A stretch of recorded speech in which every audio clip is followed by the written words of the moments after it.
तुम अंदर जाओ। आप फिर आ गई। रूप, आपसे तो होगा नहीं पिताजी।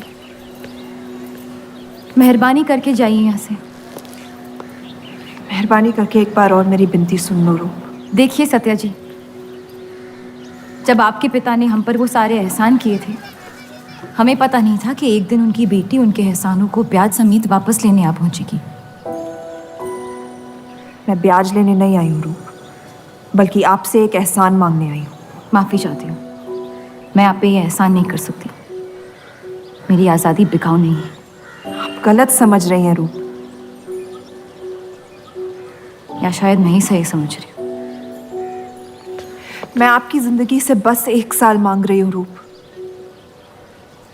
क्योंकि मेरी जिंदगी में सिर्फ 1 साल बचा है।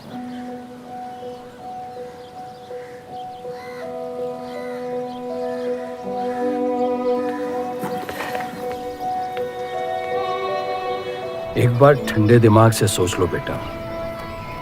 वो बस यही चाहती है कि 1 साल के लिए तुम उन लोगों के साथ रहो। इसमें क्या नुकसान हो सकता है? एक बार चली गई तो कभी नहीं लौट पाऊंगी पिताजी। सत्या अच्छी औरत है। उन्होंने हमसे वादा किया है कि तुम्हारी बहनों का शादी होने तक ख्याल रखेंगे। इसीलिए पढ़ा लिखा के बड़ा किया था कि एक दिन सही दाम पे बेच पाऊं मुझे। रूप, कौन बाप अपनी बेटी को हुस्नाबाद जाके किसी अनजान घर में बगैर किसी रिश्ते के रहने पे मजबूर करता है? अगर हम जिंदगी भर लोगों के घर जा जाकर शास्त्रीय संगीत सिखाएं ना, तब भी तुम्हारी और तुम्हारी दोनों बहनों की शादी नहीं करवा पाएंगे। और एक बड़ी बहन होने के नाते तुम्हारा ये फर्ज है। हम जबरदस्ती नहीं कर रहे हैं बेटा। सत्या को हम बचपन से जानते हैं। वो हमसे बेहतर तुम्हारा ख्याल रखेंगे। बाकी फैसला तुम्हारे हाथ में।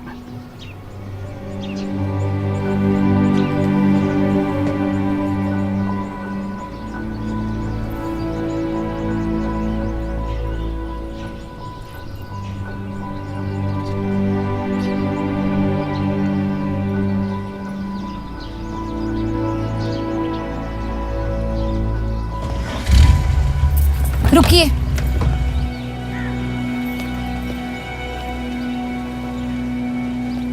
चलूंगी मैं आपके साथ, लेकिन मेरी एक शर्त है। आपके पति को पहले मुझसे शादी करनी पड़ेगी। मैं उस घर में सिर्फ आपके पति की पत्नी बनकर आऊंगी, उपपत्नी।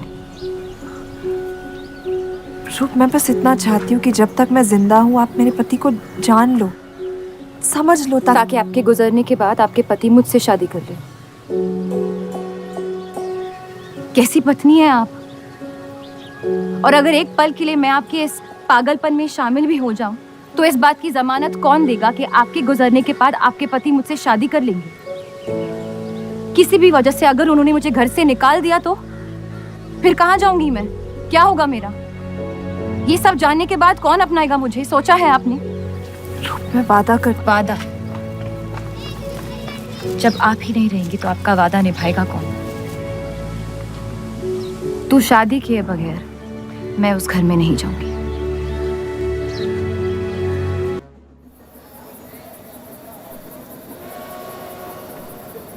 दो और लड़कियां बाहर बी के यहाँ गाना सीखने आई हैं। उनके सामने अपनी पतलून बंद रखना।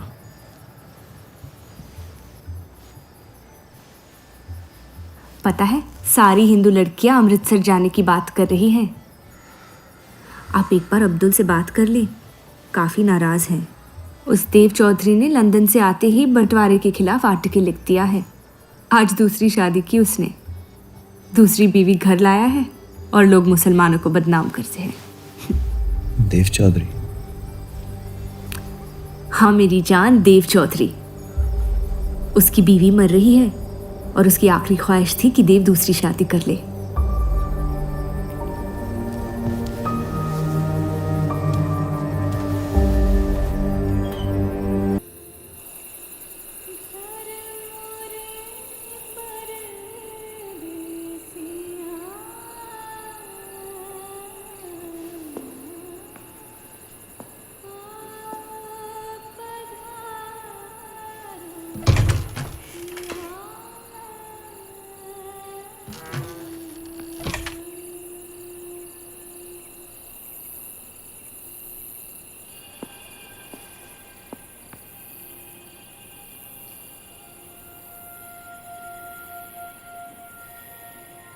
मैं अपनी पत्नी से बहुत प्यार करता हूं।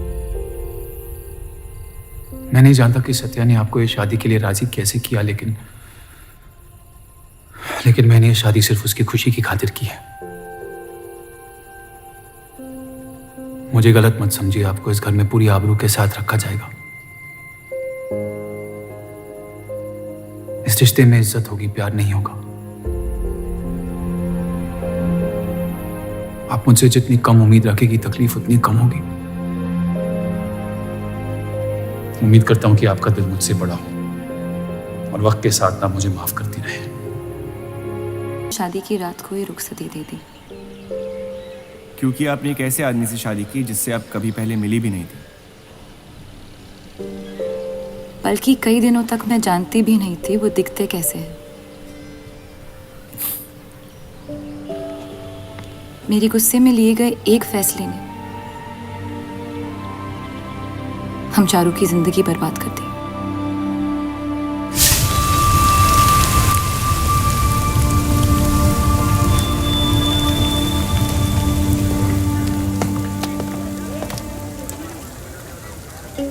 ऐसे जफर मियाँ, अगर आपको अपनी तलवारों से इतना ही इश्क है तो लोहारों की लड़ाई में शामिल क्यों नहीं हो जाते? उसी लड़ाई के लिए तो तलवारें बना रहा हूँ। बस इन्हीं तेज जुमलों से ना हीरा मंडी की औरतों के दिल काट रखे हैं आपने। कल मीटिंग में क्यों नहीं आए? एक और दिल कटने का इंतजार कर रहा था, उसे तोड़ना नहीं चाहता था।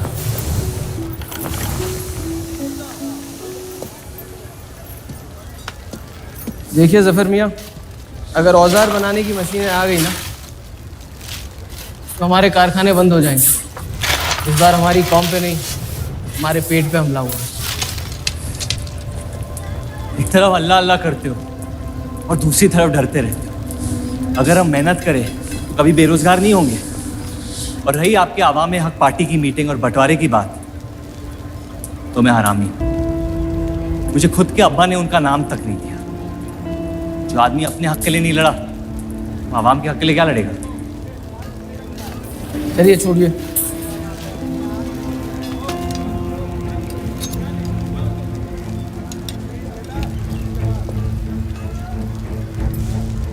मैंने कितनी बार कहा अब्दुल मियाँ, अगर आप सच में अपना नजरिया दुनिया तक पहुंचाना चाहते तो बलराज चौधरी के न्यूज़पेपर से कोई बेहतर जरिया नहीं है।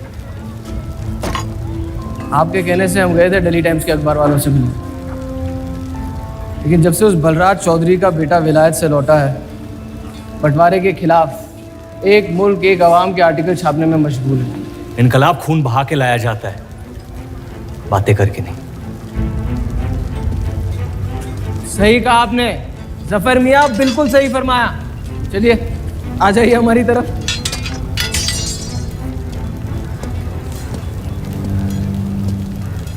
गलत ना समझे मुझे, भाई आप मेरे, जान दे सकता हूँ, लेकिन सिर्फ आपके लिए।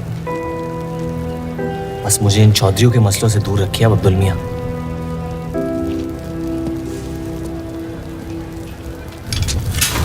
देव, आपको थोड़ा ख्याल रखना। ये एक मुल्क एक आवाम का आर्टिकल लोगों को हजम नहीं हो रहा। धर्म के नाम पे अंग्रेज हमारे देश का बंटवारा कर रहे हैं, जिससे फ्यूचर में किसी का फायदा नहीं होगा।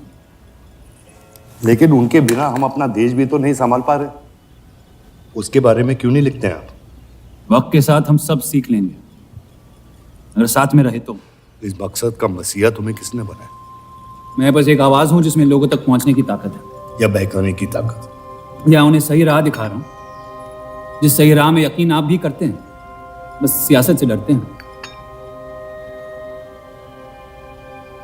ये मत भूलिए कि हम यहाँ माइनॉरिटी हैं और मुस्लिम लीग दिन ब दिन ताकतवर होती जा रही है।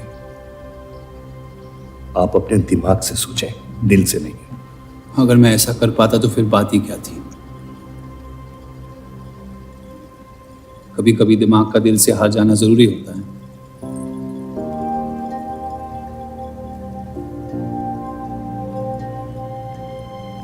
क्या हुआ सरोज? रूप कहाँ है? वो नीचे नहीं आना चाहती।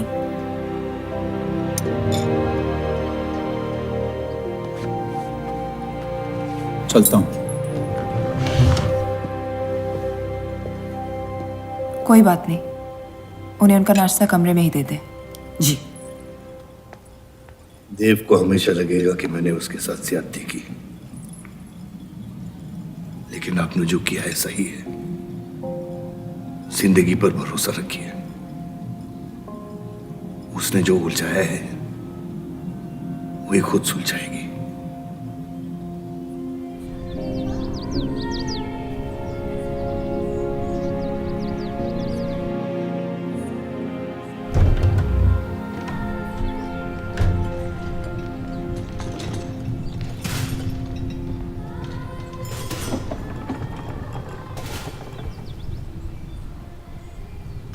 ये आवाज कहाँ से आ रही है?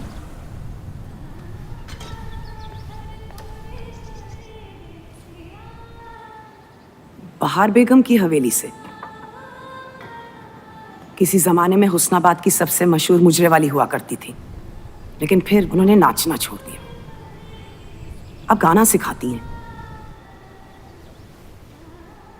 कहाँ है बहार बेगम की हवेली?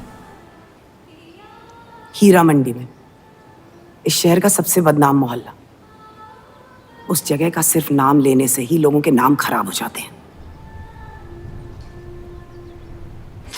अरे हम कह रहे हैं आपसे मुंशी साहब, हमारे जफर भाई से अच्छा लोहार पूरे हीरा मंडी में नहीं है। अभी पिछले साल ब्रिटिश आर्मी की तलवारें भी इन्होंने ही तो बनाई थी। ये वही हराम का पिल्ला है ना जफर? वो कहाँ से आए हैं उससे क्या फर्क पड़ता है, आप उनका काम देखिए ना। मुझे फर्क पड़ता है अब्दुल साहब। एक तो ये नाजायज और ऊपर से माफ कीजिएगा मुसलमान मुंशी जी, अगर मेरे पैसे लेकर भाग गया तो मैं तुम्हारा घर। लोगों के काम पे तवज्जो देना सीख, उनके बाप के नाम पे नहीं। लेकिन ये बड़ी बात तेरी कम अकल नहीं समझ पाएगी। छोड़ दे। छोड़ दे जफर, मैं कह रहा हूँ जफर छोड़ दे। छोड़ दे जफर।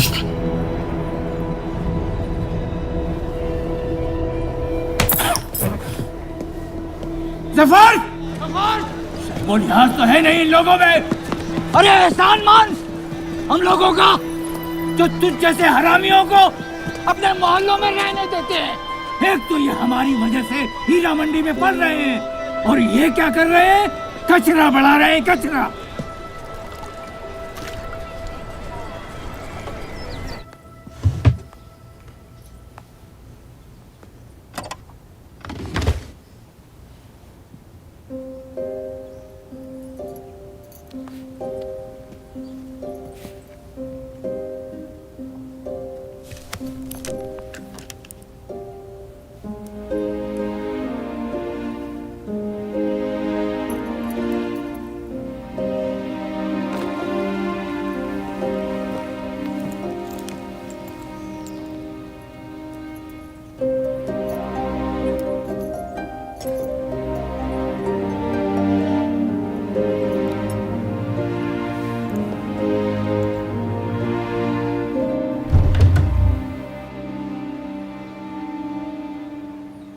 रूप,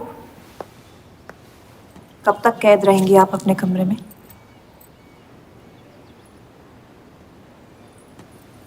अब आप शादीशुदा है, आपकी भी कुछ जिम्मेदारियां हैं इस घर में। किसकी तरफ? आपके पति की तरफ, जो सिर्फ आपसे प्यार करते हैं। हम दोनों ने एक दूसरे को देखा तक नहीं है। मेरी एक ही जिम्मेदारी थी, अपनी बहनों की तरफ। वो मैंने ये शादी करके निभा लिया।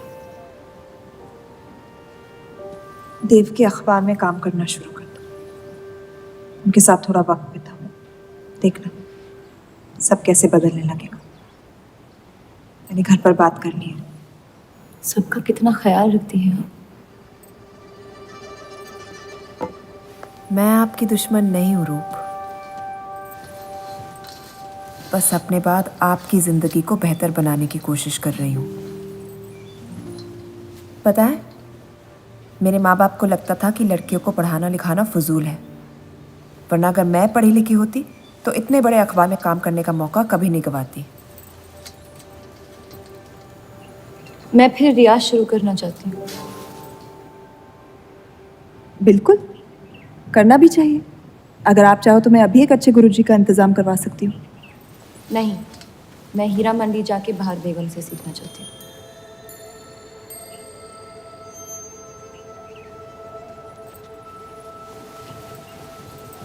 कम वक्त में काफ़ी ज़्यादा जान गई हैं इस शहर को आप,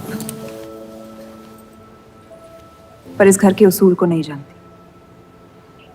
आप संगीत सीख सकती है मगर हीरा मंडी कभी नहीं जा सकती। अगर मुझे हीरा मंडी जाने नहीं दिया तो फिर मैं अखबार के लिए भी काम नहीं करूंगी। मत करो, कैद कर लो अपने आप को अपने गुस्से में, लेकिन याद रखना अपनी किस्मत आपने खुद लिखी है, अपनी मर्जी से। अब यही आपकी जिंदगी है रूप, और जितनी जल्दी आप इस बात को समझ जाएंगी बाकी जिंदगी उतनी जल्दी आसान हो जाएगी। आपका मेरी जिंदगी पे कोई हक नहीं है। आपका है।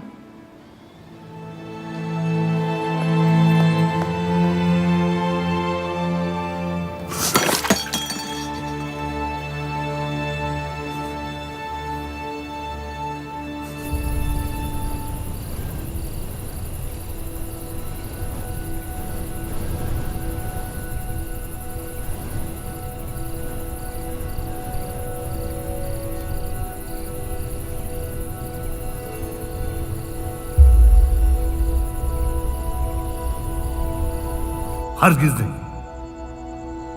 बाबा, मैं रूप को जानती हूँ। एक बार उसने अपना मन बना लिया फिर वो किसी की नहीं सुनती। वो इस घर की बहू है और उसे भी सबकी तरह इस घर के उसूलों की इज्जत करनी पड़ेगी।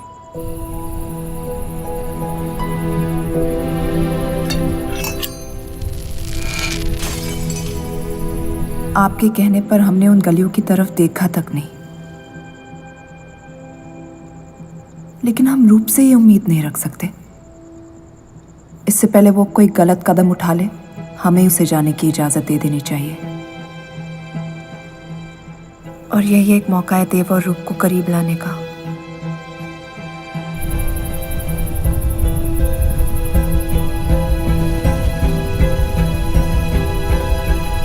रूप, ये क्या कर रही हैं आप? रूप। हाँ, भाभी जी आपको बुला रही हैं।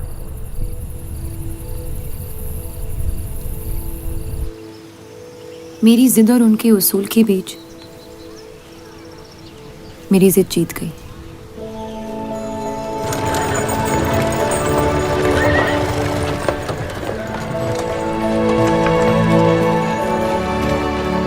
देव चौधरी की ये एक मुल्क एक समाज वाली बातें सुनने में तो बहुत अच्छी लगती, लेकिन गौर फरमाई, एक तरफ ये बंटवारे के खिलाफ है और दूसरी तरफ ये स्टील के कारखाने लाने की कोशिश कर रहे हैं। मतलब दोनों ही तरफ से हम भूखे मर। हमें और एडवर्टाइजमेंट की जरूरत है। अगर यही हाल रहा तो हफ्ते में सिर्फ 3 दिन पेपर छाप पाएंगे। सर, पिछले हफ्ते जिस विस्की कंपनी के इश्तेहार डाले थे वो इस हफ्ते भी इश्तेहार डालने को तैयार है। उसी शराब के इश्तेहार की वजह से पूरा हफ्ता मुस्लिम सेक्टर ने अखबार नहीं खरीदा। बहुत अच्छे पैसे दे रहे हैं विस्की वाले। अहमद की बात सही है, किसी और को ढूंढना पड़ेगा। कॉस्मेटिक्स और साड़ी।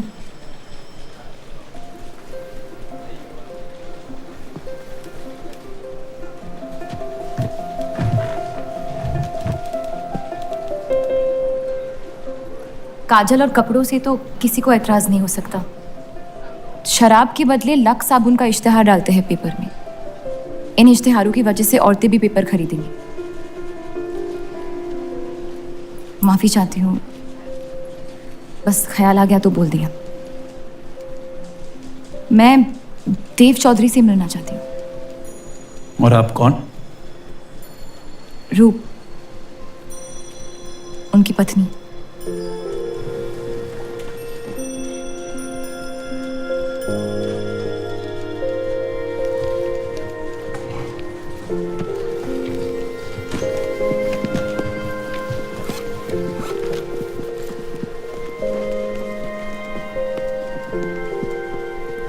आनंद जी, हाँ जी। इन्हें इनका डेस्क दिखा दीजिए। जी।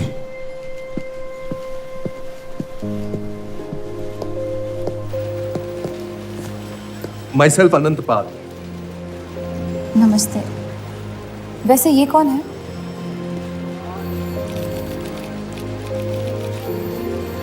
आइए।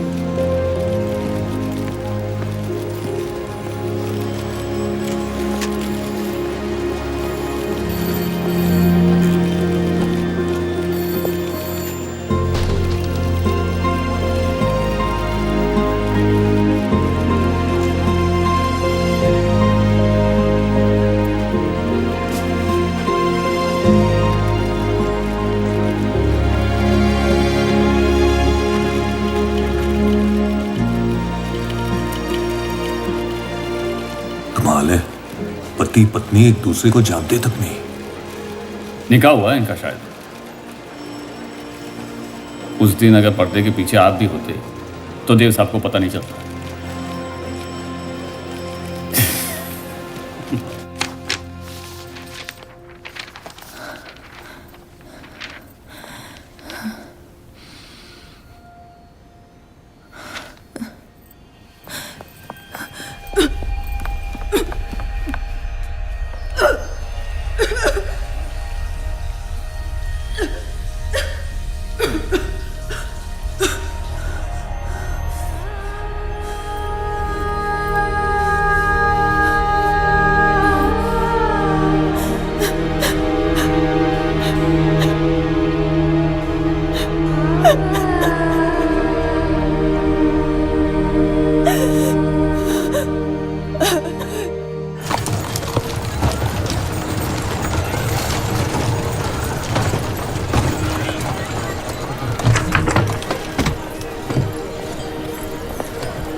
हीरा मंडी का सबसे बड़ा त्योहार दशहरा, पर यह मोहल्ला इस शहर की लंका है।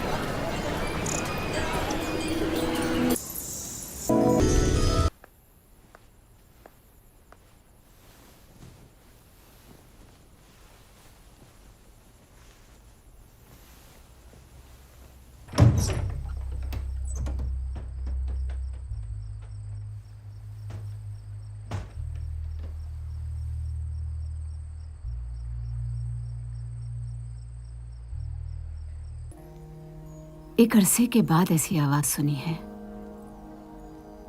जिसमें दर्द भी है और सुकून भी। अपना फैसला बदलने के लिए शुक्रिया। अभी तो सिर्फ तारीफ की है, शुक्र बेइज्जती का करते हैं, क्योंकि असली काबिलियत उसी से मिलती है।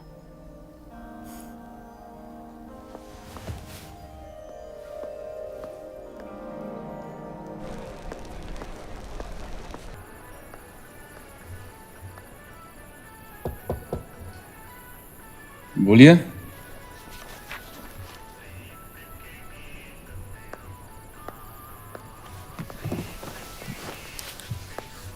आपसे ऑफिस में बात करनी थी, लेकिन मौका नहीं मिला। किस बारे में? मैं आपकी कंपनी में सिर्फ हाजिरी नहीं देना चाहती, काम भी करना चाहती हूँ।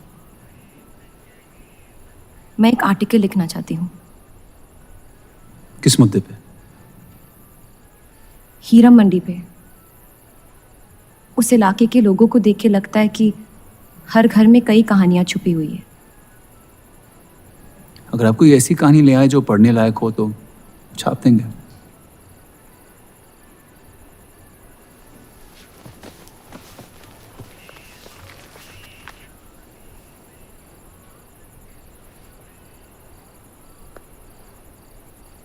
मैं जानती हूँ हम दोनों इस रिश्ते में गिरफ्तार हैं, और इसमें मेरा हाथ भी है। बस आपको बताना चाहती हूँ कि मेरे आपसे या इस रिश्ते से कोई अरमान नहीं है। ये शादी नहीं, समझौता है, और आप जब चाहे इससे रिहा हो सकते हैं। मैंने कभी इस शादी को तोड़ने का जिक्र नहीं किया है, लेकिन आपके ख्यालात जान के खुशी हुई। शुक्रिया।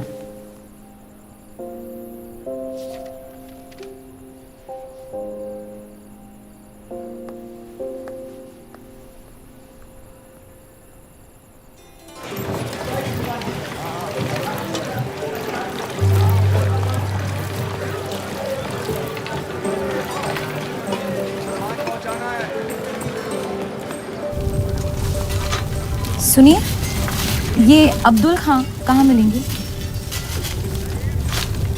जफर भाई, एक मुलाकात में लौटने में मजबूर कर दिया।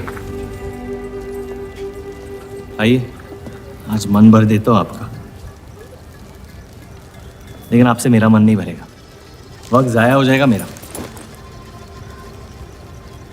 मैं शादीशुदा हूँ। तो मुझे कौन सा निगाह पड़ना था आपसे? मैं अब्दुल खां से मिलना चाहती हूँ। क्यों? आपको क्यों बताऊँ? तो फिर मैं आपको क्यों बताऊं कि अब्दुल कहाँ है? मैं हीरा मंडी और उसकी लोगों की कहानियों पर एक आर्टिकल लिखना चाहती हूँ, तो इसलिए आप तवाइफ के कोठे पे आई थी? ये कोई तरीका है बात करने का? तवाइफ को ताजमहल कह दूंगा तो उसकी किस्मत नहीं बदल जाएगी।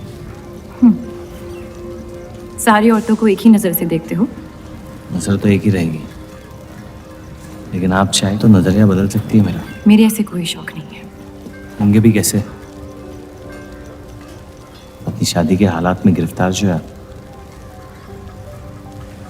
लेकिन अगर आप चाहे तो आपके अधूरे अरमा पूरे कर सकता हूँ। बहुत ज्यादा बदतमीज है आप। शुक्रिया। अब्दुल जी, मैं डेली टाइम्स से हूँ। हीरा मंडी के लोग और माहौल के बारे में मैं एक आर्टिकल। Daily times. यहाँ का माहौल गर्म है, लोहार बेरोजगार, और ये हक की लड़ाई अब बंटवारा करवा के रहेगी। लिखना चाहेगा आपका अखबार इस मुद्दे पे? नहीं ना, खुदा हाफिज।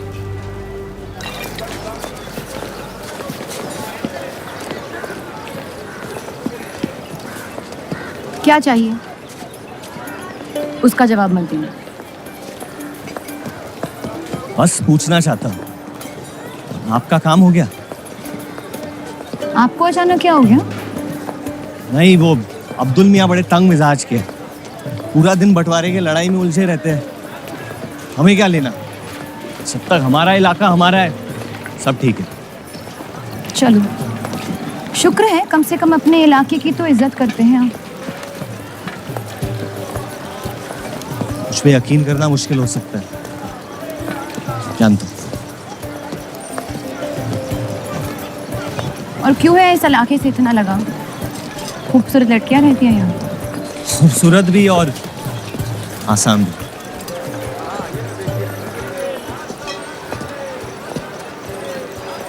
तकदीर ने मुझे यहाँ फेंका। जिंदगी कुचलने ही वाली थी, लेकिन इस सड़क ने मुझे बचा लिया, चलना सिखा दिया। मेरी फतेह हो गई और नाम पड़ गया जफर। अब यही मेरा घर है। ये गलियां नहीं होती तो मेरी कोई पहचान नहीं होती।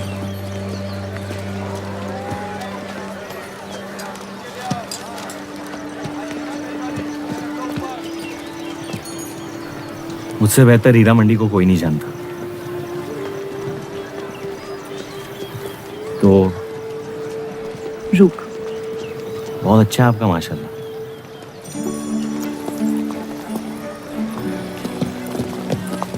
तो यहाँ कोई कहानी ढूंढने आई, अपनी छुपाने? ढूंढने?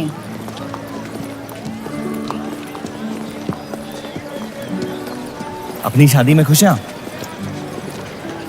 आपने कहा था कि आप शादीशुदा हैं, खुशी का कोई जिक्र नहीं हुआ था। कोई तो हद होगी आपकी। हदें तो सरहदों की होती है, सोच की नहीं। और वैसे भी अगर सवाल उठा है मन में तो पूछ लेना चाहिए। कहानियां सोच सोच के वैसे ही आधी दुनिया पागल हो गई। तो सियासी मसलों से दूर इस इलाके में ऐसे कुछ कमाल की चीजें हैं, अगर आप देखना चाहे तो। देखना चाहती हूँ। हिम्मत है मेरी दुनिया में कदम रखने की? मेरे पास खोने को कुछ है ही नहीं। और वैसे भी आपसे तो बेहतर ही होगी आपकी दुनिया। ठीक है, तो अगले जुम्मे को मिलते हैं, कलाम बात। फिक्र ना करें, मैं इजाजत या कीमत के बगैर औरतों को हाथ नहीं लगाता।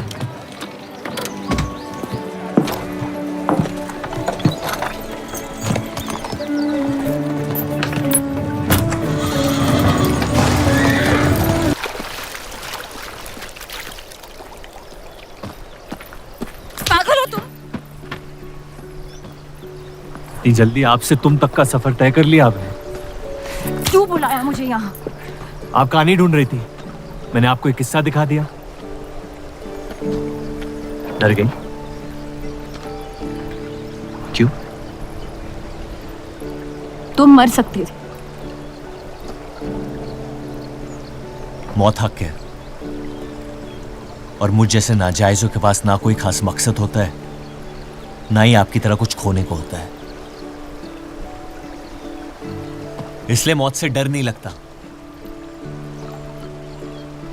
जिस दिन मोहब्बत हो जाएगी, मकसद भी मिल जाएगा और मौत से डर भी लगने लगेगा। अफसोस, आपकी ख्वाहिश शायद कभी पूरी नहीं हो पाएगी। मजा आता है मुझे इस खेल में। मैंने तुम जैसा नमूना कहीं नहीं देखा। है ही नहीं मुझ जैसा मैं कहीं।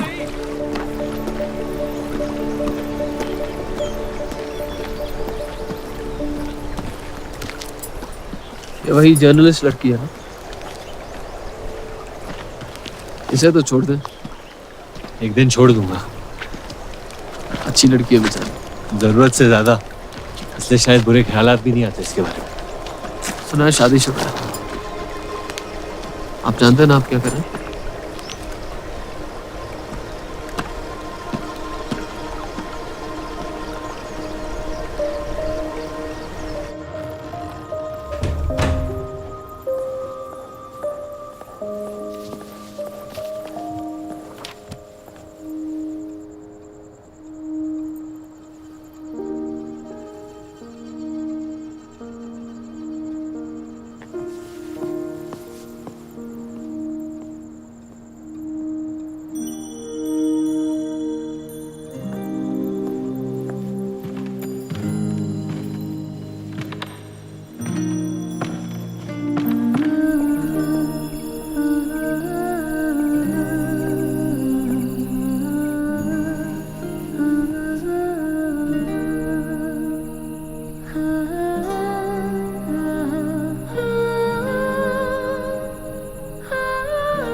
जितनी घर वालों से दूर हो रही थी, उतनी जफर के करीब हो रही थी।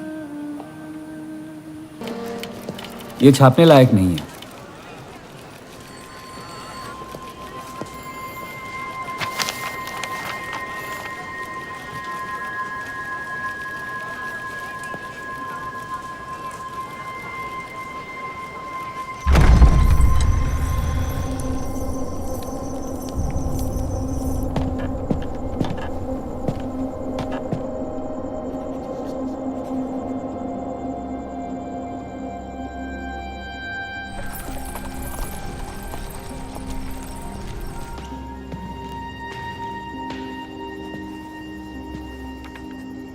हीरा मंडी के लोहार आ जाए थे मुझे मिलने। आपको उनकी बात सुन लेनी चाहिए,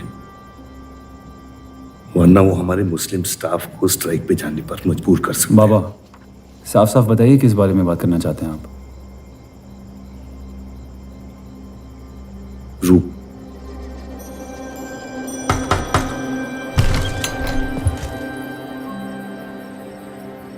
तो वाइफ आजकल घर तक आती है मुजरा करने। माफी चाहते हैं, हम गलत पते पे आई है। रूप को बख्श दे जफर। कब तक असलियत से मुंह फेरते रहोगे? जब तक असलियत जिंदा रहे। आप ही से सीखा है। आपको अचानक रूप की इतनी फिक्र क्यों हो रही है? इस सब में रूप की कोई गलती नहीं है। इस सब में मेरी भी कोई गलती नहीं थी। अगर सीखना है तो मर्द बनकर अपनी मुश्किलों से लड़ना सीखो। अपनी जिंदगी के लिए किसी को जिम्मेदार मत ठहराओ। वही तो मुश्किल है बाबा। आप जैसे मर्द से कुछ नहीं सीखना चाहता मैं। आप अब्दुल को इस्तेमाल करके अवाम को उनकी प्रेस के खिलाफ भड़का रहे हैं, मोर्चे करवा रहे हैं, और हम आपसे कुछ नहीं कह रहे हैं। लेकिन रूप दूसरों की गुनाह की सजा दूसरों की नहीं, उसे आपकी गुनाहों की सजा दी जा रही है अम्मी। आपने एक शादीशुदा मर्द के साथ इश्क किया, बच्चा पैदा करके सड़क पे फेंक दिया। ऐसा न कहे। 17 साल के थे हम, मोहब्बत हो गई थी उनसे, और आज तक उससे हम रिहा नहीं हो पाए। गलती हो गई जिसे आज तक मैं सुधार नहीं पाया। होशो हवास में की गई गलती गलती नहीं होती, बेईमानी होती है। और आज तक आपने अपने इस गुनाह को कबूल करने तक की हिम्मत नहीं की। हमारी मोहब्बत ने हमें खुद कर्ज बना दिया था। हमने बच्चा इसलिए रखा ताकि बलराज के और करीब हो पाए, लेकिन वो हमसे और दूर चले गए। हमने सोचा बच्चे की शर्म से भाग रहे हैं, आपको छोड़ देंगे तो वापस लौट आएंगे। फिर हम समझ गए कि वो आपसे नहीं हमसे भाग रहे थे। हम आपको लेने वापस आए थे, लेकिन आप नहीं। है कि हुई चीजें अक्सर सड़ जाती है अम्मी। हमारा रिश्ता भी अब हमेशा के लिए सड़ चुका है। अब आपकी मैयत के अलावा मेरे पास और कोई वजह नहीं है आपके पास लौटने की। देव,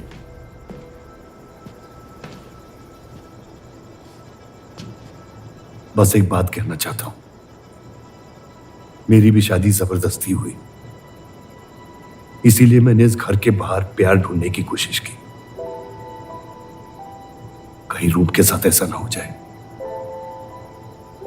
कोशिश करो अपने इस रिश्ते को निभाने की। सब आपकी अक्ल के नहीं होते पापा। कम से कम मैं रूप की इज्जत करता हूं।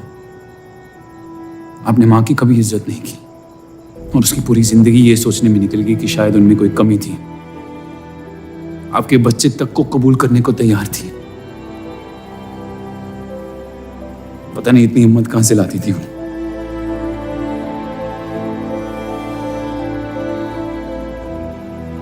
अगर आप मान जाते तो हमारा घर बिखरने से बच सकता था, लेकिन आपका घमंड आपकी गलतियों से भी बड़ा था।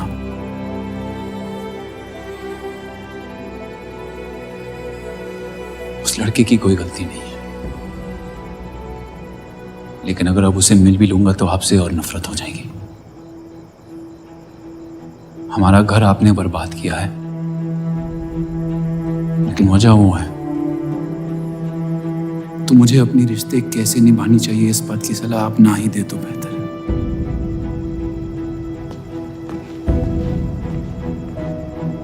बलराज चौधरी ने अपने जायज बेटे को मेरे हिस्से की दौलत, शोहरत और इज्जत दे दी, तो बदले में मैं उसके बहू को छीन लूंगा।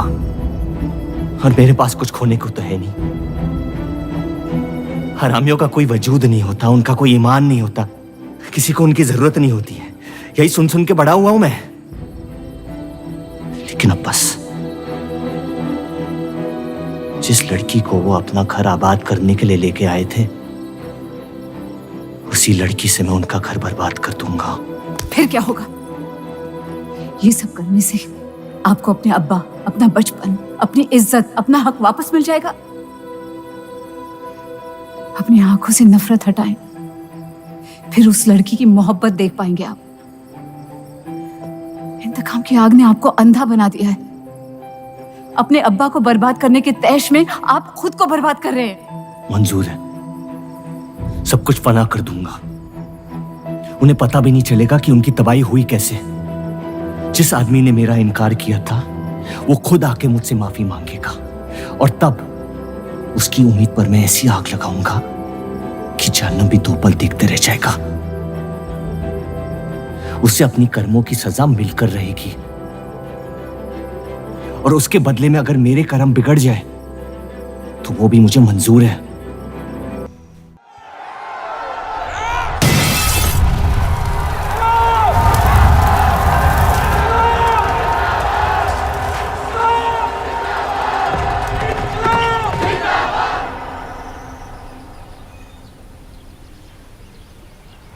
जफर को हीरा मंडी में पहचानते सब थे, लेकिन वो है कौन ये कोई नहीं जानता था। वापस जाने का मन नहीं करता? वापस जाने की वजह ही नहीं है। पीढ़ियों से हम ये काम कर रहे हैं, हमारे बच्चे इसी की खा रहे हैं। अब अगर ये अंग्रेज औजार बनाने की मशीन ले आए तो लोहार बेरोजगार हो जाएगा। आज हमारे साथ हो रहा है, कल किसी भी कारीगर के साथ हो सकता है।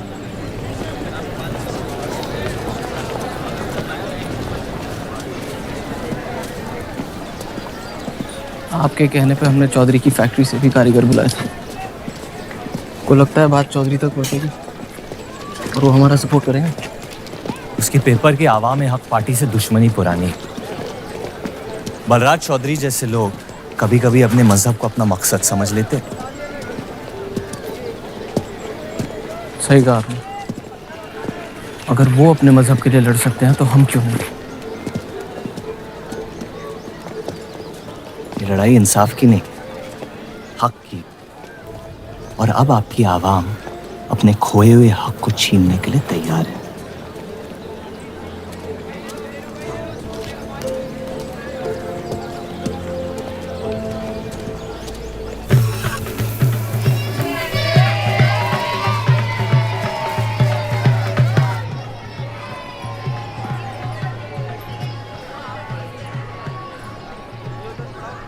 सत्या चौधरी मरने वाली है। गुजरने वाली, कैंसर की बीमारी से।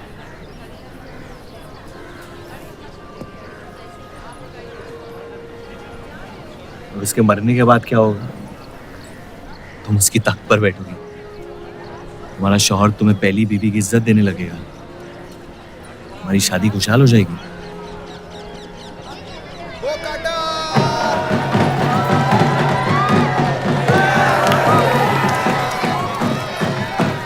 ये त्योहार बहुत पसंद हुआ करता था मुझे। फिर क्या हुआ?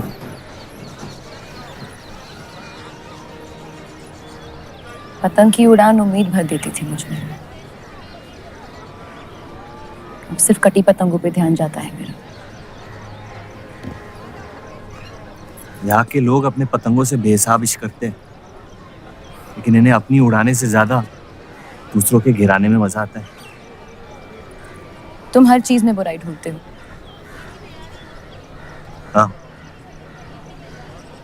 अगर तुमने मेरी जिंदगी जी होती ना, शायद तुम समझ पाते कि मेरी नजरों में इतना अंधेरा क्यों। हालात सबकी जिंदगी में आते हैं, लेकिन कड़वा मन अंत में जहर बन के हम ही को जंग लगा देगा। जब किसी और की बर्बादी अपनी जीत जैसी लगे तो हमसे ज्यादा बर्बाद और कोई नहीं है इस दुनिया में।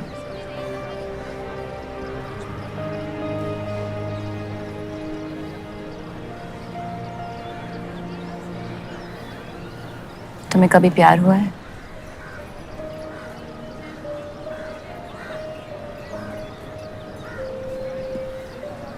मैं इश्क लड़ाता बहुत तो इन पतंगों की तरह, लेकिन इश्क से कटता नहीं।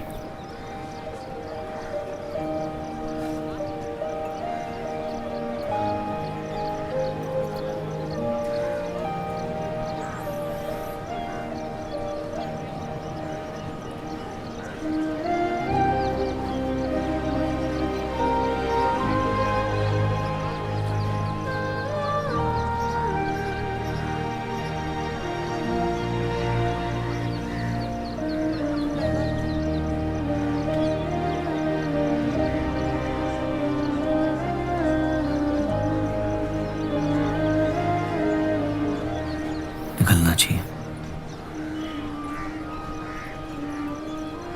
वरना ये शाम हमसे आगे निकल जाएगी।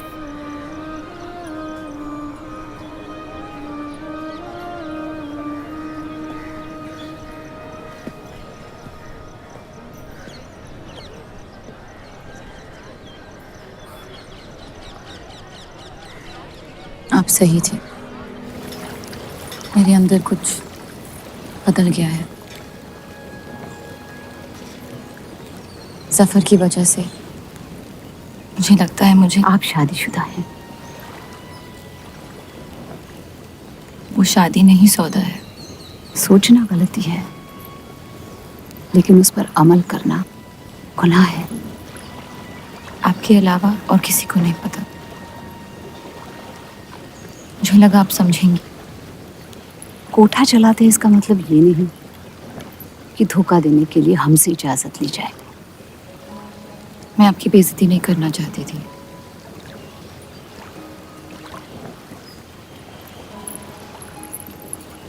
आपके शौहर अच्छे इंसान हैं।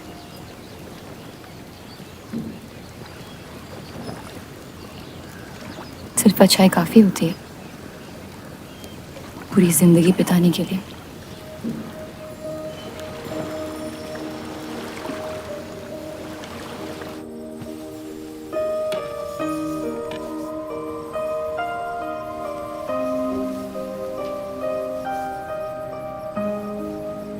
क्या हुआ?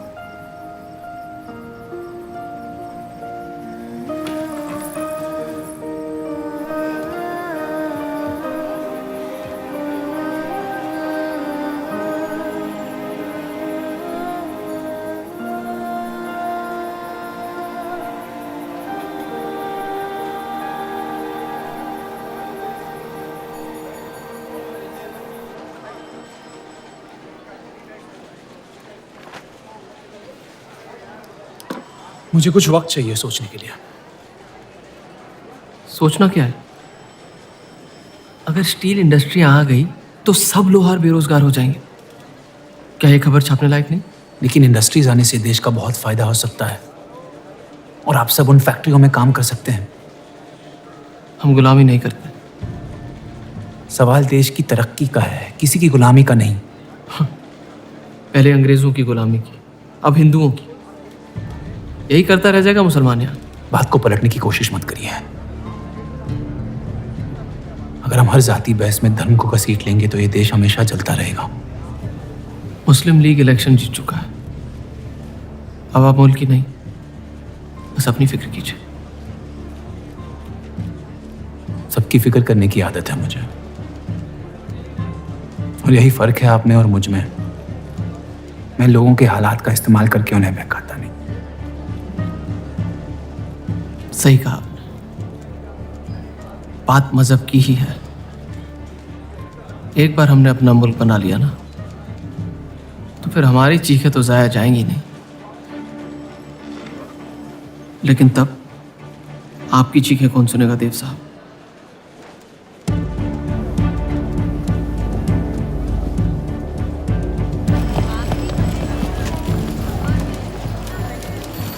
तो देव चौधरी की तीसरी बीवी है।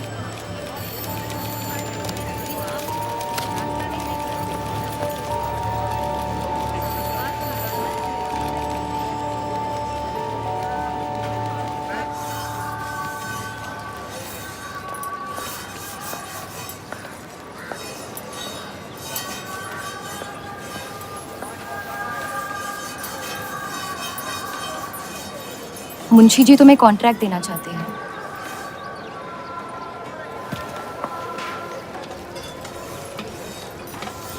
और बदले में तुमने उन्हें क्या दिया? सिर्फ हिंदू होने की वजह से तुम्हारी बात मान ली उन्होंने? मैं खैरात नहीं लेता। मैं मदद कर रही हूँ, खैरात नहीं। और मैंने मांगी थी मदद आपसे। जैसा हूं ठीक हूं। हर चीज में बुराई क्यों ढूंढते हो? अच्छाई से डर लगता है। उसे अक्सर बदले में कुछ चाहिए होता है। मैंने तुम्हारी जमानत ली है। मुंशी जी को समझाया कि हीरा मंडी तुम्हारा घर है और बदले में मुझे कुछ नहीं चाहिए।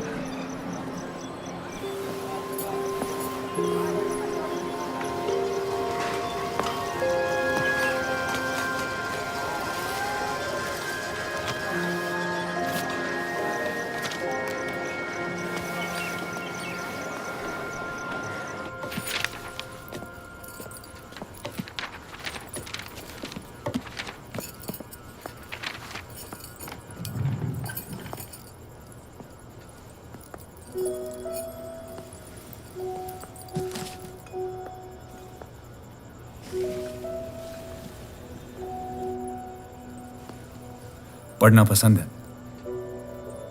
बहुत। आपको? बहुत। वो कैबिनेट मिशन का आर्टिकल बन गया? नहीं, कुछ बात नहीं बन रही है। शायद वो हमारा आखिरी आर्टिकल हो जिससे आप एक मुल्क एक अवाम की सोच को आगे बढ़ा सके।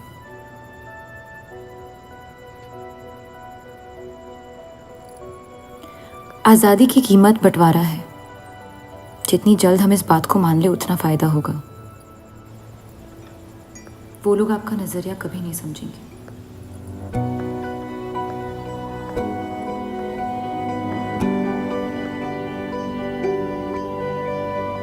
उनके शौहर को देखा कभी आपने? नहीं, और कभी देखना भी नहीं चाहता। इश्क की गलियां बड़ी गीली होती हैं जफर मियाँ। अक्सर आशिक फिसल कर मुंह के बल गिरते हैं। ये स्टील इंडस्ट्रीज को आप सपोर्ट ना करें। हम अखबार है, हमारा इंडस्ट्रियल मसलों से क्या लेने देना। ये मसला इंडस्ट्रीज का नहीं है, ये डील मुल्क को आगे बढ़ा सकती है। और अवाम को आपका दुश्मन। इनसे जितना दूर रहे बेहतर है। परवाने शमा से कितना भी इश्क कर ले, आखिर में उसी की आग में जल के फना होना पड़ता है।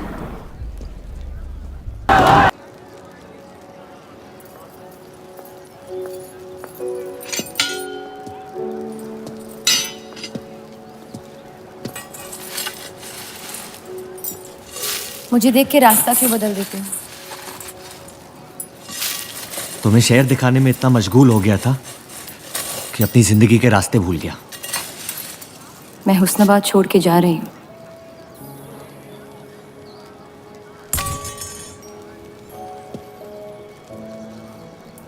अजीब है ये जिंदगी भी।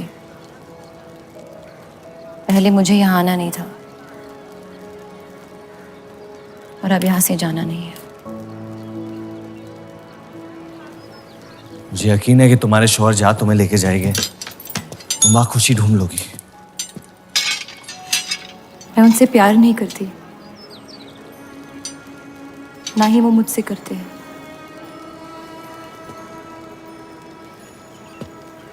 कब तक जीती रहूंगी ये झूठ में? कुछ रिश्ते कर्जों की तरह होते हैं, उन्हें निभाना नहीं, चुकाना पड़ता है। तुम जो भी करने की कोशिश कर रहे हो उससे किसी का फायदा नहीं हो रहा। कभी कभी नुकसान रोक लेना फायदे से बेहतर होता है। जज्बात को रिवाजों की गुलामी नहीं करनी चाहिए। इस दुनिया के सारे गुनाहों में से सबसे बड़ा गुनाह कौन सा है पता है? अपने मन को मारना। मेरे मन में तुम्हारे लिए कुछ नहीं है रूप। मुझे तुम पे यकीन क्यों नहीं होता? क्योंकि तुम यकीन नहीं इश्क करना चाहती हो। बर्बाद हो जाओगी। दर्द के अलावा कुछ नहीं दे सकता मैं तुम्हें। मंजूर है। तुम जानती नहीं मुझे, मेरी जिंदगी को, या उस वजह को जिस वजह से मैं तुम्हारे करीब होना चाहता था। और वो वजह मोहब्बत नहीं है।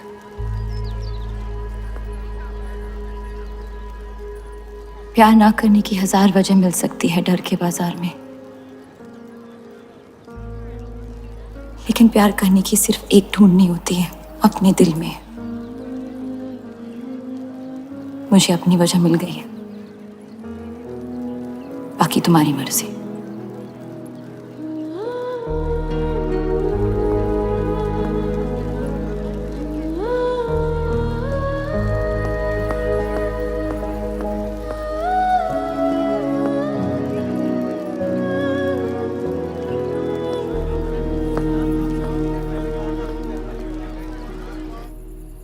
आप लोगों को जल्दी हुस्नाबाद छोड़ने की तैयारी करनी चाहिए। मैं आपके बगैर कहीं नहीं जाऊंगा।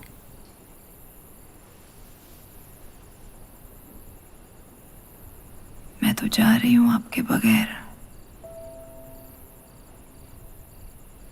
डॉक्टर ने कहा अब भी आप ठीक हो सकती हैं। अपने आशिक की आंखों में देखते हुए मरना बहुत कम लोगों को नसीब होता है।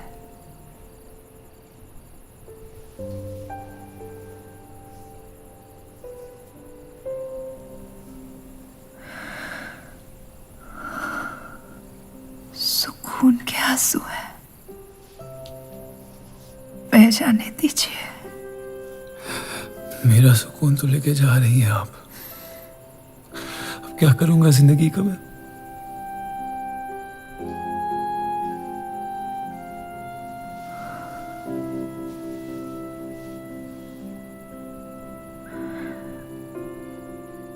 पिछले कुछ दिनों से रूप से एक अजीब सी जलन हो रही है, अच्छी जलन। उससे मेरे हिस्से की खुशियां मिलने वाली है।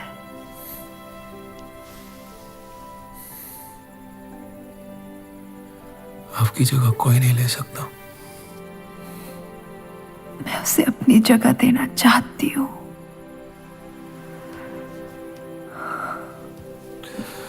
वादा करो, हमारे सारे ख्वाब आप उसके साथ पूरे करोगे, बेटियों को पढ़ाओगे, बेटों के दोस्त बनोगे, पापा को माफ कर दोगे।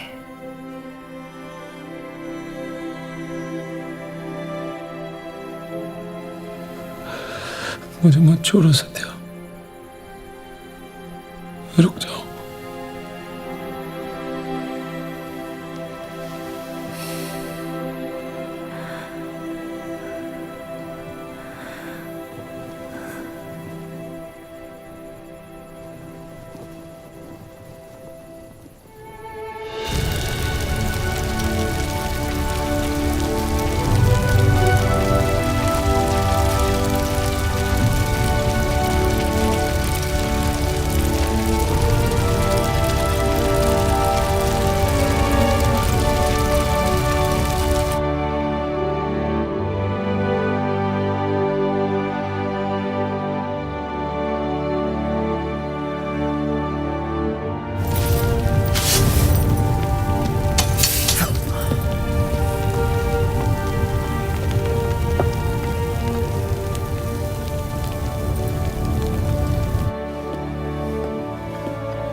उनकी कमी महीनों तक हमारे साथ रही। तो उनके गुजरते ही आप लोगों ने हुस्न-ए-बा छोड़ दिया? काश छोड़ दिया होता। सर, अब्दुल की पार्टी अब बहुत ताकतवर हो गई है। इस आर्टिकल के बारे में एक बार फिर सोच लेती हैं।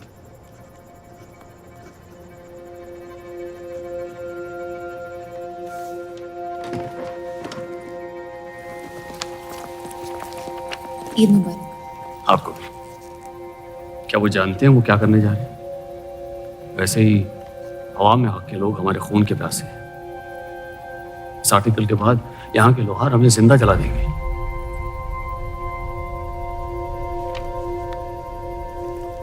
खुदा हाफिज़।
जश्न के मॉल में रंज बना रहे हैं।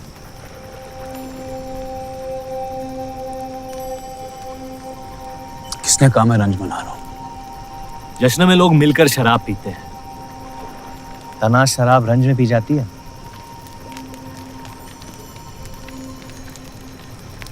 बस अपनी जिंदगी से कुछ लम्हे चुरा के अपने आप के साथ वक्त बिताना चाहता हूँ।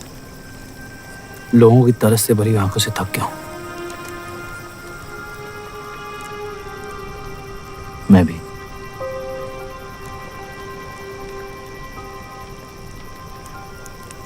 तो आपके रंज का राज क्या है? आपके हाथ में ना शराब है, ना आप जश्न में शामिल होना चाहते हैं।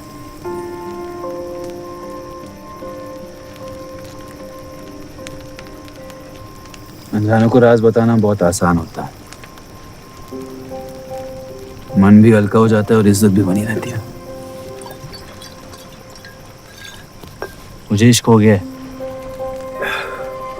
शादीशुदा लड़की से। देंगे? मुसलमान हूं। ईद मुबारक। शुक्रिया। और वो इश्क करती है आपसे? मेरे इश्क से कई ज्यादा। तो फिर मुश्किल क्या है? काश आप उसके शोहर होते, ये किस्सा यही निपट जाता।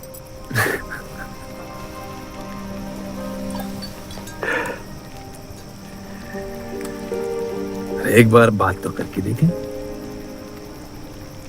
दुनिया भी बड़ी अजीब है, कोई किसी से बात नहीं करता, बस सीधे जंग पे निकल जाते हैं। कभी कभी जंग कर लेना दिल की बात बताने से आसान होता है। कौन सा पति एक ऐसी औरत के साथ रहना चाहेगा जो किसी और से प्यार करती है?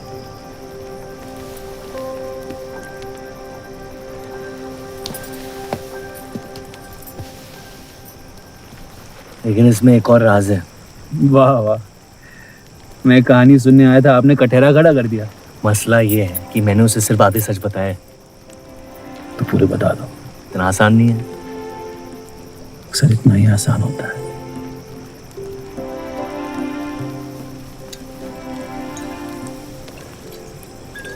खैर, आपकी कहानी क्या है? बस अपनी टूटी हुई किस्मत के टुकड़े समेट के आगे निकल जाना चाहता हूँ, लेकिन पता नहीं शुरुआत कहाँ से करूं। पहला टुकड़ा जिस जख्म से हुआ उसे ढूंढिए, बाकी टुकड़े अपने आप मिल जाएंगे।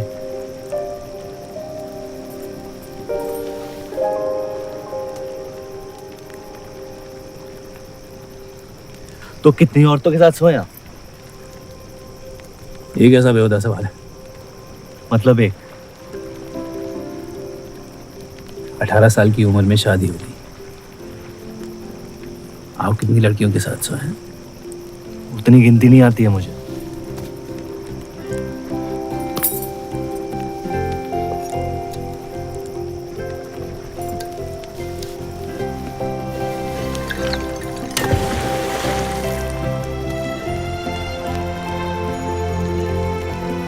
कभी जिंदगी में चीखे आप?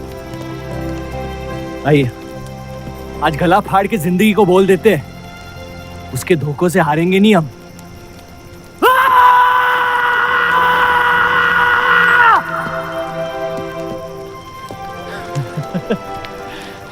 आइए, कसम से कह रहा हूं रिहा हो जाएंगे आप। कोशिश कीजिए।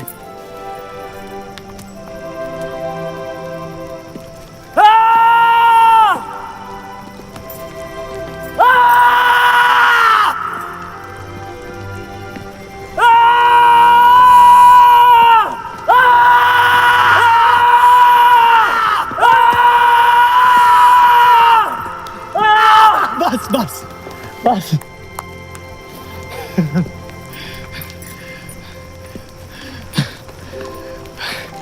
कसम से एक ही लड़की के साथ जिंदगी भर। अगर मेरे बर्ताव से आपको कोई तकलीफ पहुंची हो तो माफी चाहता हूं।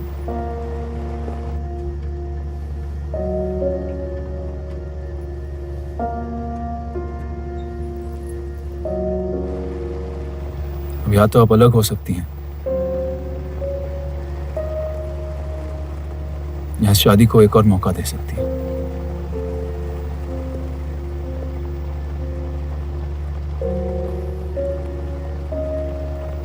आप जो फैसला लेंगी मुझे मंजूर है।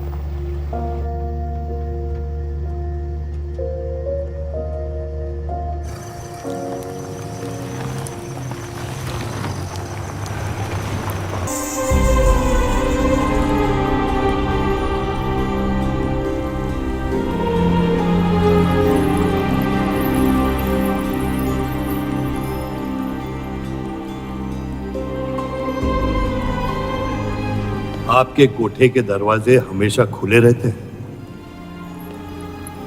हमें कुछ भी छुपाने की जरूरत नहीं है। हम ये शहर छोड़ के जा रहे हैं। अलविदा तो आप बहुत साल पहले कह चुके हैं। बताइए, आज कौन सी तकलीफ देने आए हैं? वक्त बदल गया, लेकिन आप नहीं बदली बाहर जाना।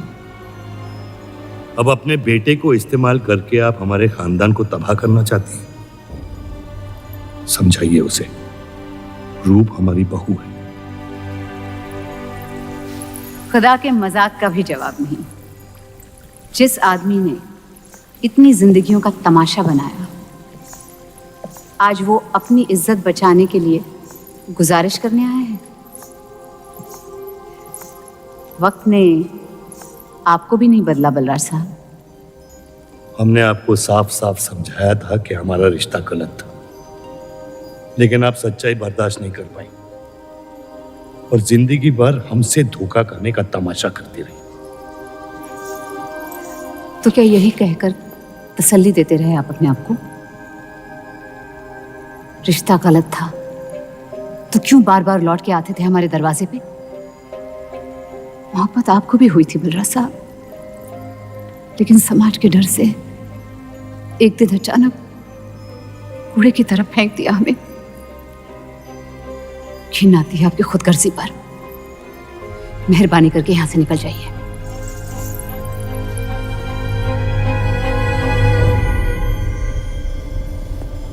वाह, क्या रहमत बरसाई है खुदा ने मुझ पे आज। बरसों बाद अम्मी को मिलने आया था, साथ में अब्बा भी मिल गए। एक तरफ बहार बेगम जिसने मुझे फेंक दिया, और दूसरी तरफ बलराज चौधरी जो कल तक मुझे कबूल नहीं कर रहा था और आज मुझसे भीख मांगने आया है। क्या चाहते हो तुम? कि हम तुमसे अपने खानदान की इज्जत की भीख मांगे? छोड़ दो उन्हें। लेकिन वो काम तो आपका है, अपनों को छोड़ देना। आपको क्या पता है खानदान क्या होता है? वैसे भी माशाअल्लाह सिर्फ अल्लाह जानते कि मेरे कितने भाई बहन घूम रहे हैं। मेरा सिर्फ एक खानदान है जिसे मुझे तुम दोनों से बचाना है। तो फिर कह दो अपनी बहू से कि मुझसे इश्क करना छोड़ दे।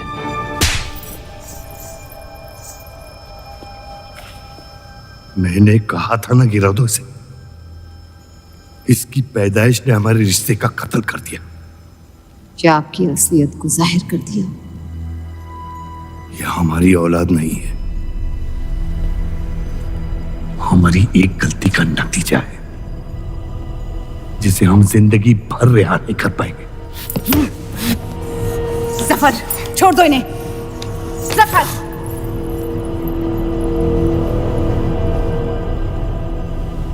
हमारे साथ जो भी करना है कर लो, लेकिन हमारे गुनाहों की सजा हमारे बेटे को मत दो।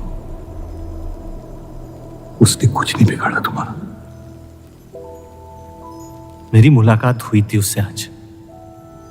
सब कुछ है उसके पास, खुशी के अलावा। उसे दुनिया से बचाने की कश्मकश में आप उसे प्यार देना भूल गए। मेरी जिंदगी का एक ही मकसद था, आपको इस हाल में देखना। लेकिन रूप सही कहती है, जब किसी और की बर्बादी अपनी जीत सी लगे तो आपसे ज्यादा बर्बाद और कोई नहीं है इस दुनिया में। मैं जानता हूं कि आप मुझे कभी कबूल नहीं करेंगे, लेकिन ये इनकार भी नहीं कर सकते क्योंकि मैं हूं तो आप ही का हिस्सा। बस मुझे अपने बेटे के हिस्से से रूप दे दे। मोहब्बत करता हूं उससे, इसके अलावा और कुछ नहीं मांगूंगा। रूप और देव की शादी से दूर रहो सफर, वरना अंजाम बुरा होगा। रूप की मोहब्बत मेरा हक है जिसके मालिक आप नहीं हैं, और ये हक मैं लेके रहूंगा। जफर,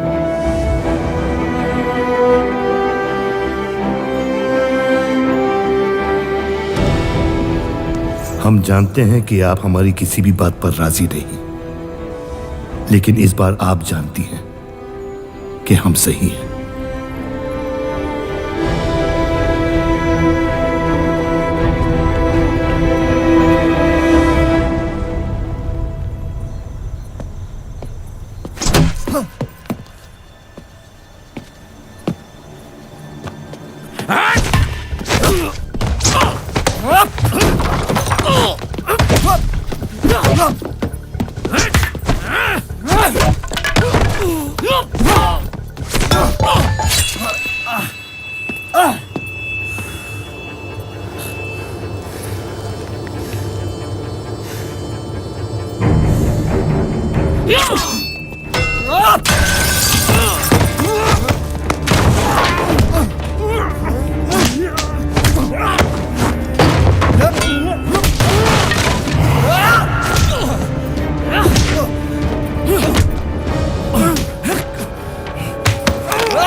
वो हीरा मंडी से आपको कोई मिलने के लिए आए हैं।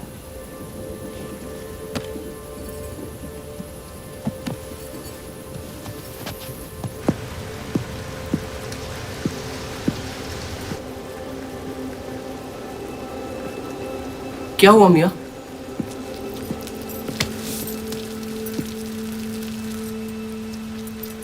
ये सब उस औरत की वजह से हो रहा है। मुझे तो यकीन भी नहीं हो रहा कि चौधरी इस हद तक गिर सकता है आपको तकलीफ देने के लिए। इसमें रूप का कोई हाथ नहीं है।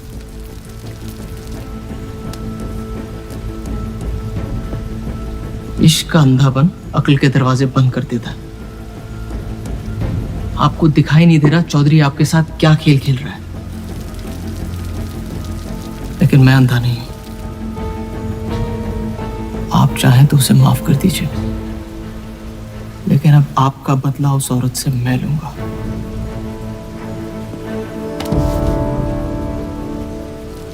अगर उसे हाथ लगाया तो हमारे रिश्ते के साथ आपकी गर्दन भी काट दूंगा मैं।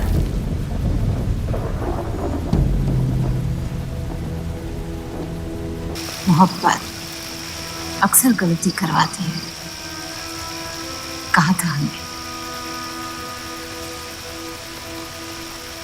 आप गलत समझ रही हैं।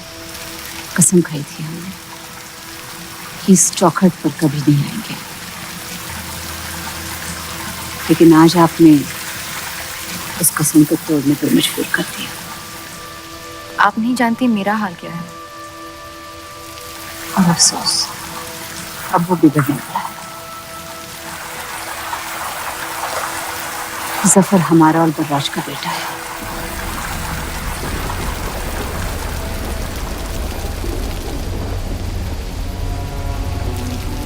उसने आपका इस्तेमाल किया है इस घर को बर्बाद करने के लिए। वो मोहब्बत करता है मुझसे, देखा है मैंने उसकी आंखों में।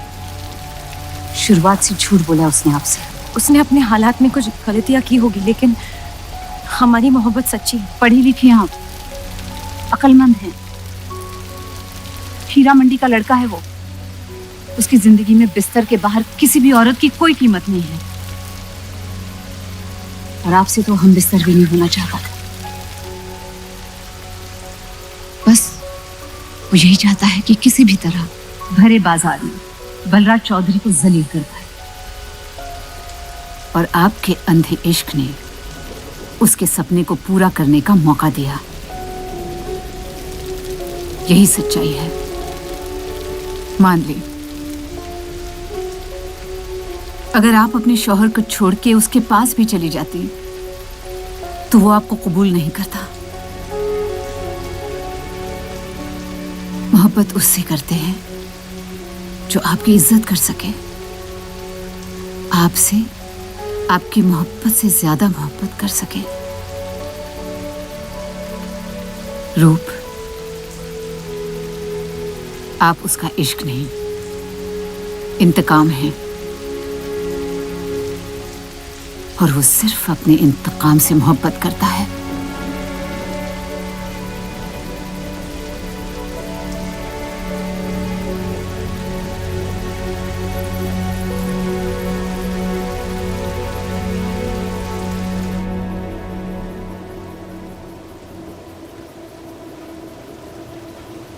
खानदानी लड़ाई जीतने के लिए आपने इतने साल हमें सियासी जंगों में फंसा दिया।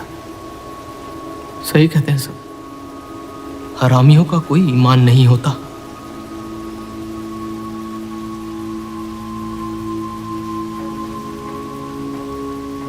इंतकाम को पूरा करने के लिए जिस आग को आपने फूंक दी थी ना, अब उसी आग से ये शहर जला दूंगा। अब आप अपने अमाल का अंजाम रोक नहीं पाएंगे।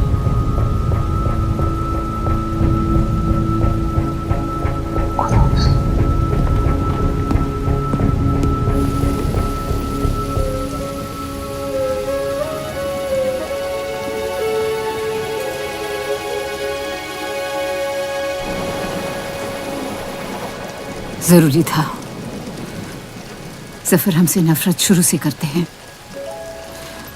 थोड़ी और कर लेंगे, लेकिन इस तरह की जान तो बच जाएगी। क्या फायदा जान बचाने का जब आपने जीने का मकसद ही छीन लिया। नाजायज मोहब्बत का अंजाम अक्सर तबाही होता है।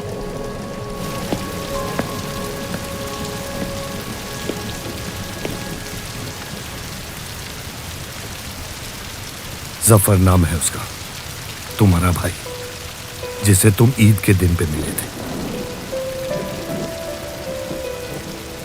मुझ में हिम्मत नहीं थी अपनी गलतियों को कबूल करने की।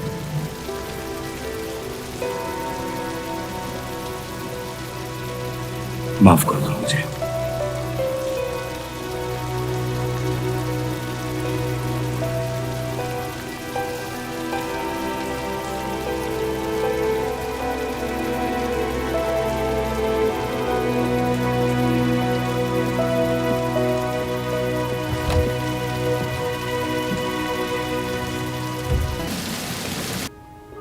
आपने शुरुआत से मुझसे सच कहा है। अब जब हम इस शादी को ठीक तरह से कायम कर रहे हैं, मैं आपको अपना सच बता देना चाहती हूँ। इस रिश्ते में इज्जत होगी, प्यार नहीं होगा। उम्मीद करती हूँ आपका दिल मुझसे बड़ा हो और वक्त के साथ आप मुझे माफ करते रहे।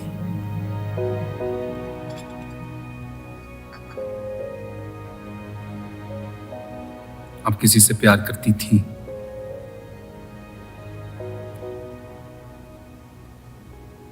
फिर क्या बदल गया? मैं उनकी इज्जत नहीं करती। और प्यार खत्म हो गया?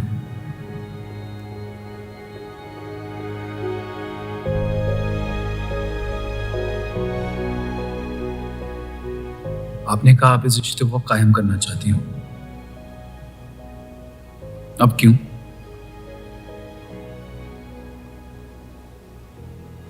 सिर्फ साथ सो लेना काफी नहीं होता, और कई पहलू निभाने होते हैं शादी कायम करने में। मैंने सत्या से हमेशा कहा था, जबरदस्ती बनाए रिश्तों का अंजाम कभी अच्छा नहीं होता। उसकी खुशी की खातिर अपनी कुर्बान कर दी मैंने, और कहीं आपकी खुशियों का भी कत्ल हो गया, इसके लिए मैं बहुत शर्मिंदा था।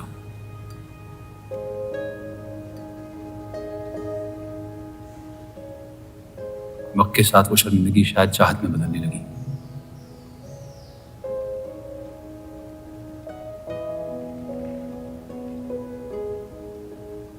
आपकी पूरी जिंदगी आपके सामने बाकी है। गुस्से में किए फैसले अक्सर गलतियों में तब्दील होते हैं। एक बार अपने आप से सच बोल के देखिए, इस रिश्ते को और मुझे उतनी इज्जत तो दे ही सकती हो आप।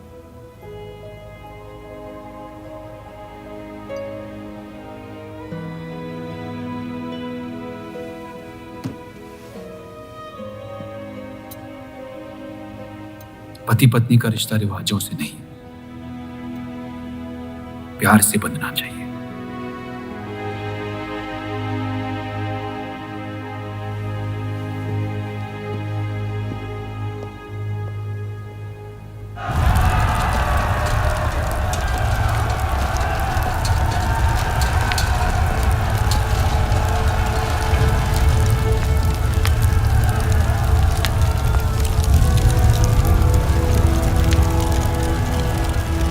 देव चौधरी ने हमारे खिलाफ फैसला ले लिया है।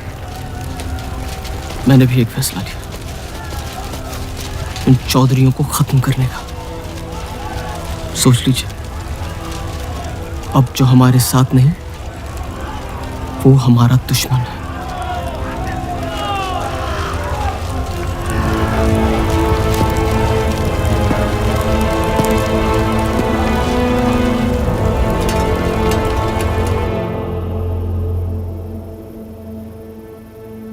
सरोज जी,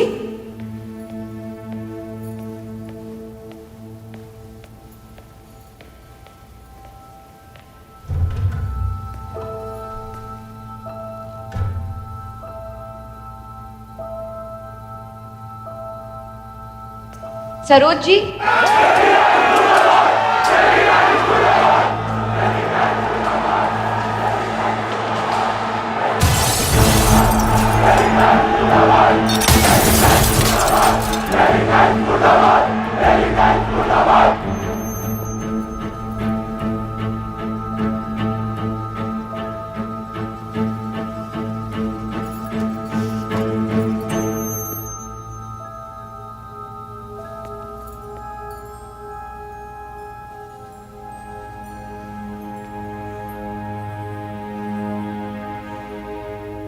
माफ कर दो मुझे।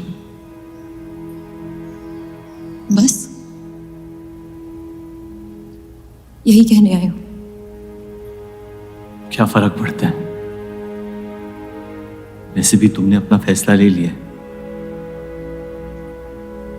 है ना? पूरी शिद्दत से तुमसे प्यार किया और बदले में तुम ईमानदारी तक नहीं कर पाए। इतना मुश्किल था मुझसे सच बोलना।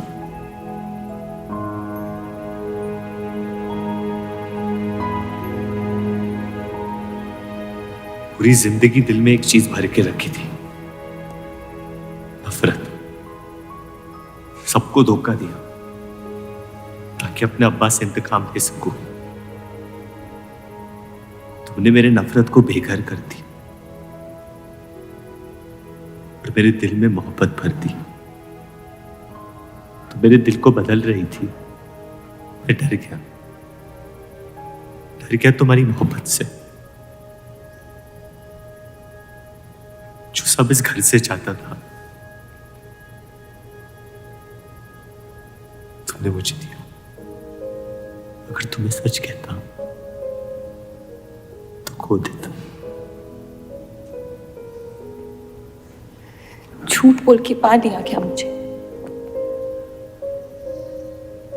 हम एक दूसरे के नसीब में नहीं है रूह, यही खुदा की मर्जी। तुम्हें कभी मुझसे प्यार हुआ ही नहीं? अगर मुझे इसका जवाब देना पड़ा तो तुम्हारी मोहब्बत में सवाल उठ जाएंगे।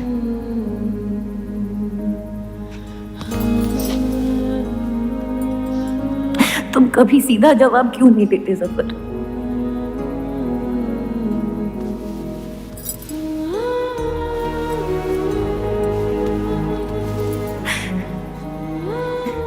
एक बार कह दो, एक बार कह दो मोहब्बत करते हो मुझसे।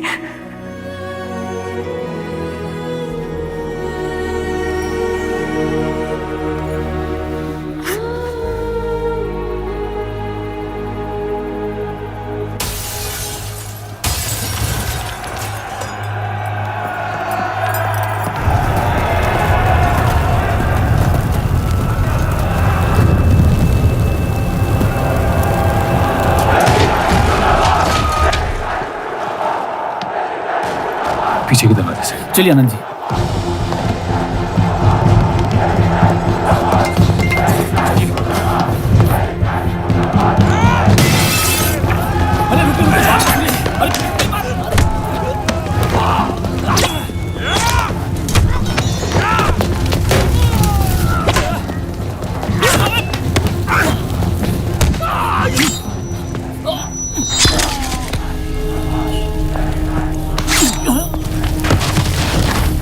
अहमद!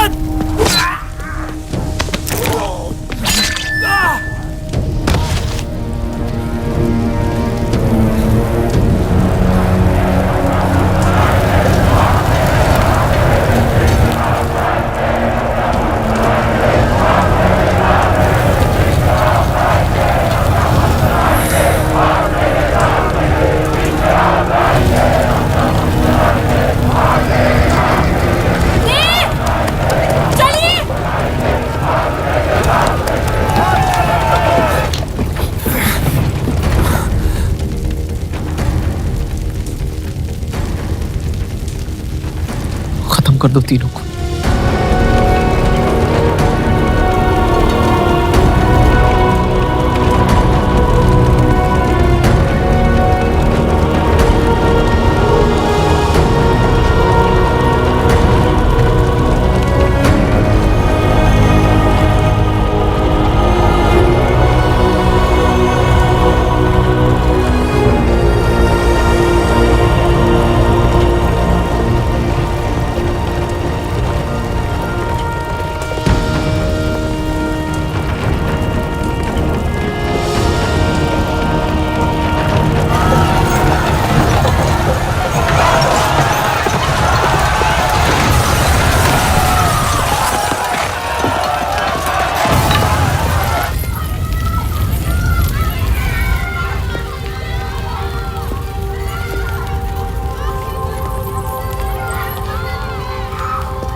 हम इन्हें पनाह नहीं दे सकते। सारे हिंदुओं को मुसलमानों के घरों में ढूंढा जा रहा है। ये यहाँ सलामत नहीं है। आप इन्हें स्टेशन ले जाइए। चलो हमारे साथ। हम अपनी हिंदू लड़कियों को छोड़कर नहीं जा सकते। आप चलिए मेरे साथ अम्मी।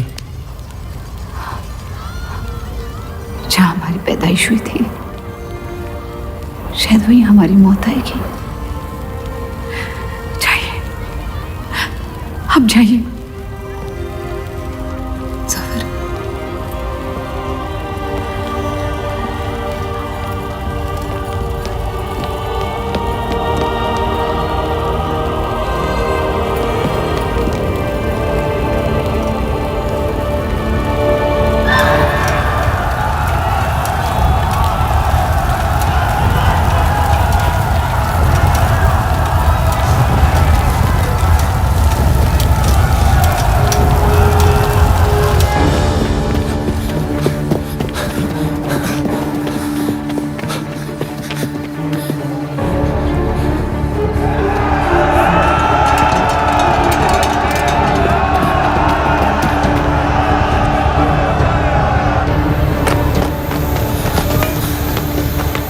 दीजिए,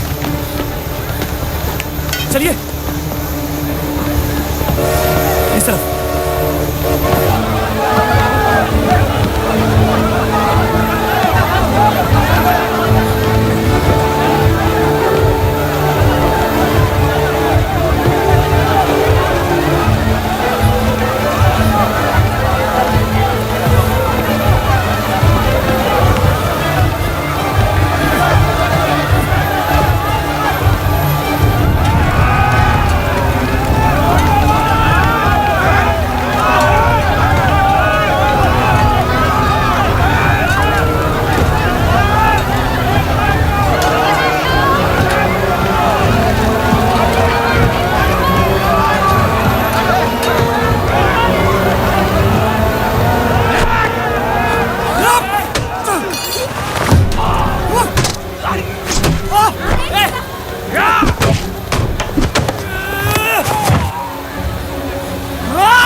आप लोग ट्रेन पे चढ़िए, मैं नहीं रुकता हूँ। मार देंगे आपको।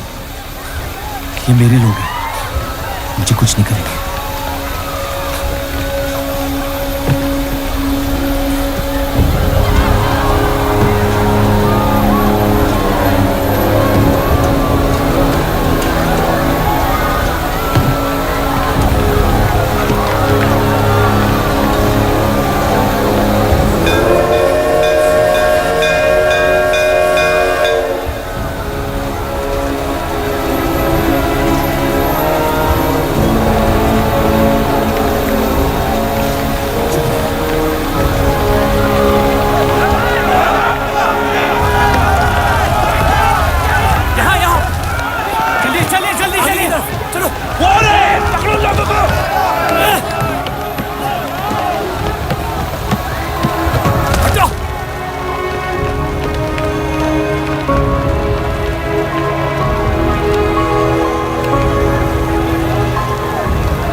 दे अब्दुल मियां, जाने दे उन्हें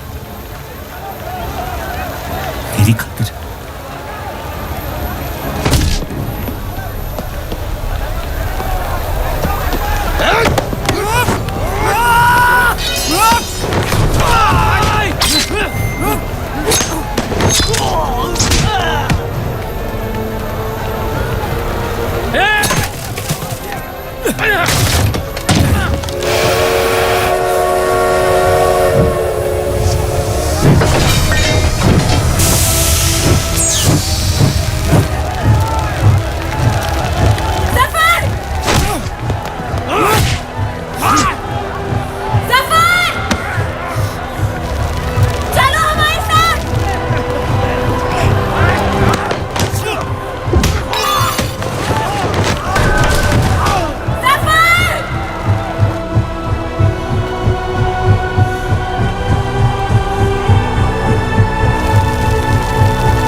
मैं जानता नहीं कि मुझे जलाया गया या दफनाया गया, लेकिन मेरी नाजायज जिंदगी को मकसद मिल गया, मोहब्बत।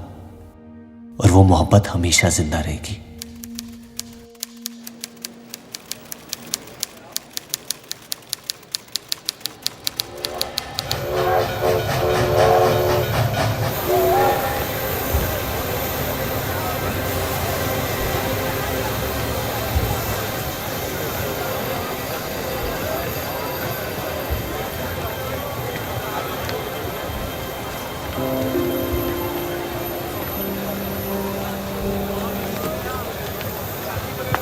लकीरें खींच लेने से दुनिया छोटी या बड़ी नहीं हो जाती, बस हजारों जिंदगियां बिखर जाती हैं। अक्सर उन बिखरी हुई जिंदगियों में दिल टूटने का गम दो लोगों को जोड़ देता है।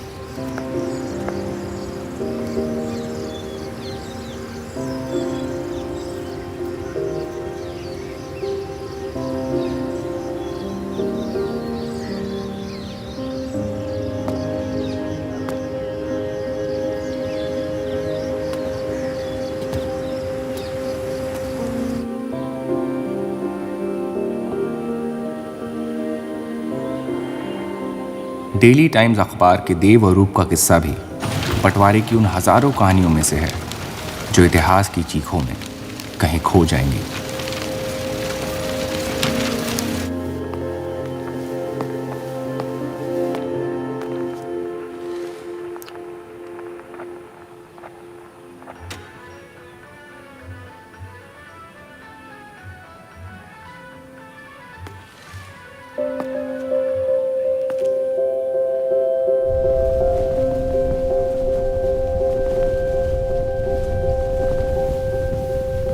मोहब्बत और नफरत दोनों के रंग लाल हैं,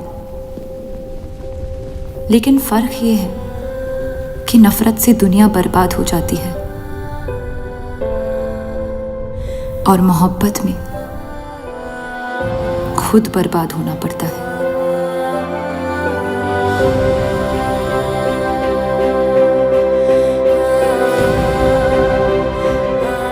फिर भी कलंक अक्सर मोहब्बत पे लगते हैं।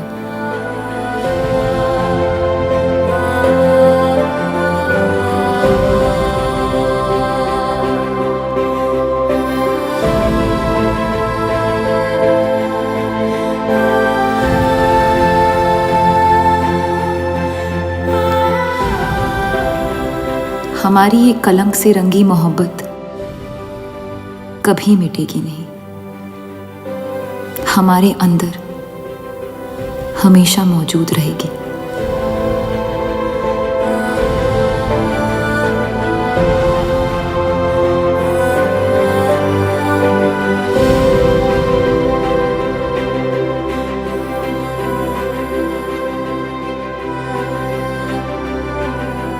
अब फैसला आपके नजरिए का है। आपने इस कहानी में क्या देखा? कलंक या मोहब्बत?